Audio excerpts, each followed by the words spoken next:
Here's a question for you.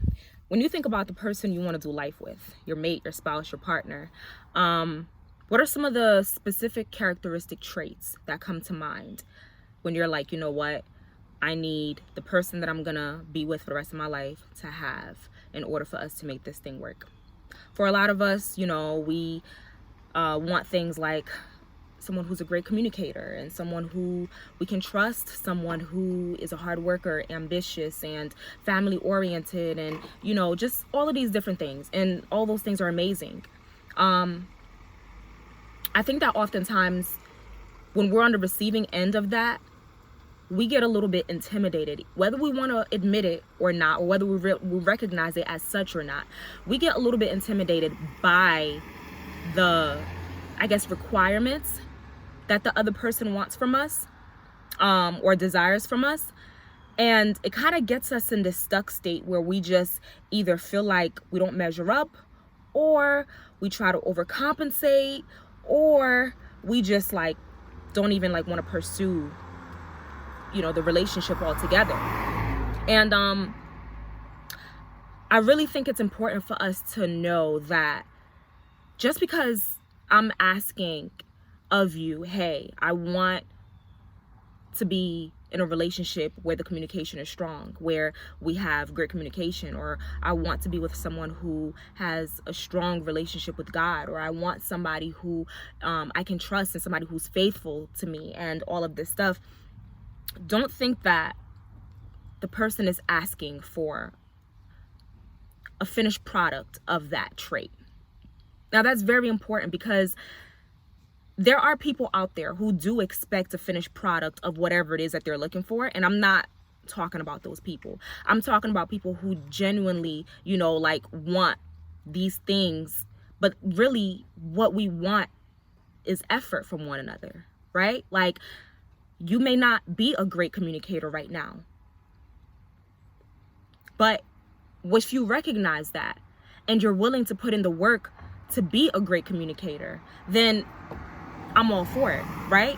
Your relationship with God may not be the strongest right now, or maybe you don't have a relationship with God, but is the desire for one there?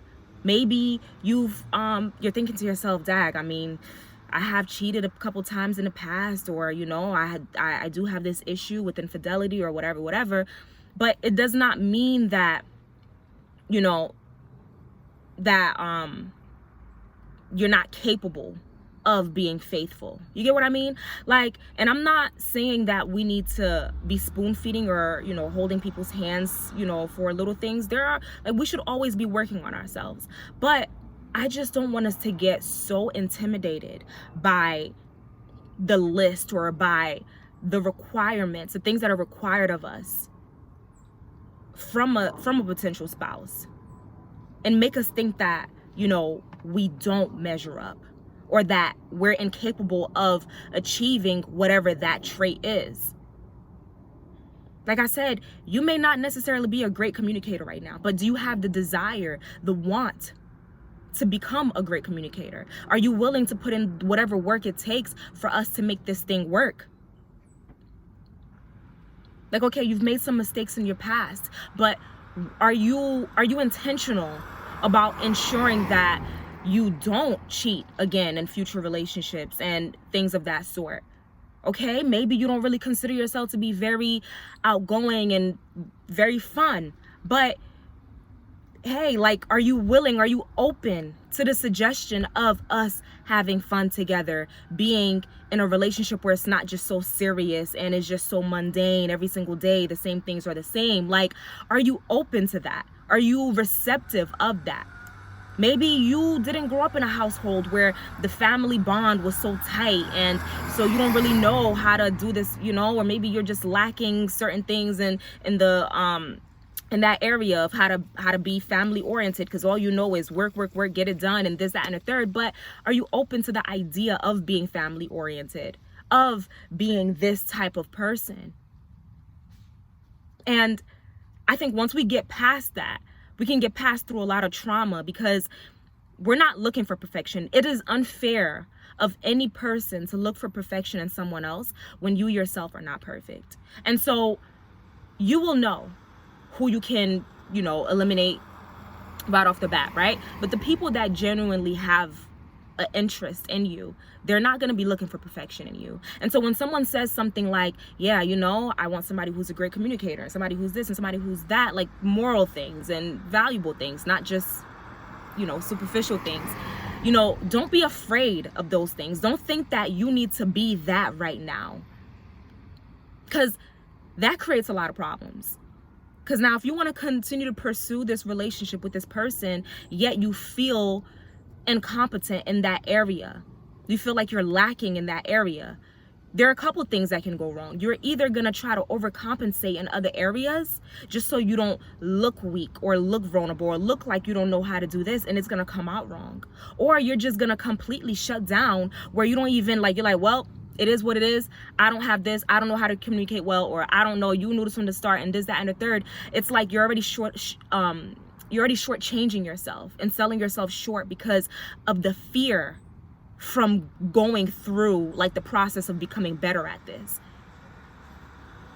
You know how when you're working out, right? When you're trying to lose some weight and you're in the gym for the first time of your life in your life, or everything in life has its ugly phase, has its ugly moment, right? So a lot of us are afraid of that ugly phase being visible.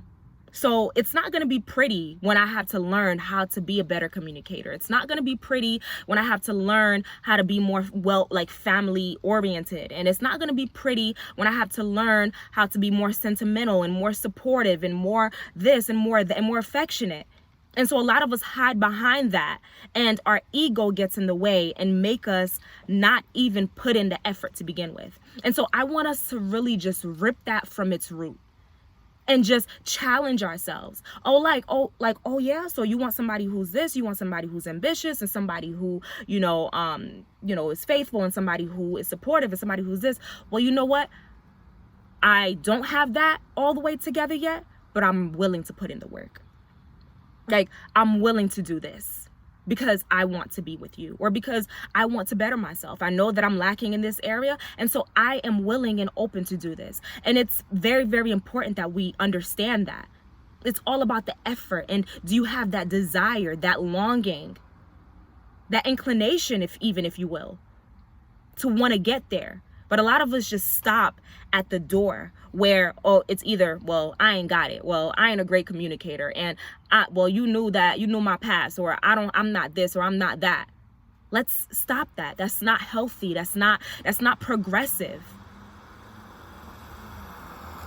So, it can be very similar to job requirements, right? Now, when you apply for a job, of course, there are certain basic things you need to have, whatever that job asks. Hey, if you're working in tech, they require that you have to be able to work with this software, and you have to have good typing skills, and blah, blah, blah, blah. But there are certain other things that are in the job description that maybe you're not 100% proficient in. That doesn't mean that you still shouldn't apply, or that you still shouldn't go for the interview, because you're going to adapt and you're going to get better as you go through the course. These employers, they know that when you apply, and when you're not going to ace every single thing. You're not going to check off every single mark and be 100% at everything that they want. But that's why there's training. And so we need to look at relationships like that. It's a training process, but are you willing to go through the training? Are you willing, and are you open for the work? Or are you just going to be like, you know what, I'm not even going to submit my application, because although I have good typing skills, but I'm not 100% familiar with, Microsoft Word, or with Adobe Reader. Is it Adobe or Adobe? I don't know. Adobe Reader or whatever. You're going to get the training, or I'm not familiar with this banking software, or with this financial, whatever. Don't stop there. You don't stop there for a job most times, so don't stop there in relationships. Go the whole way. You're not good at something that the other person is desiring.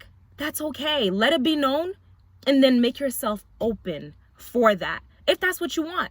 And if it's not what you want, if you have no intentions and no desire to become a better communicator, to be faithful, or to, be more driven, or to be more, have a fun relationship, with the person, like, then that's that. Then I'm not talking to you.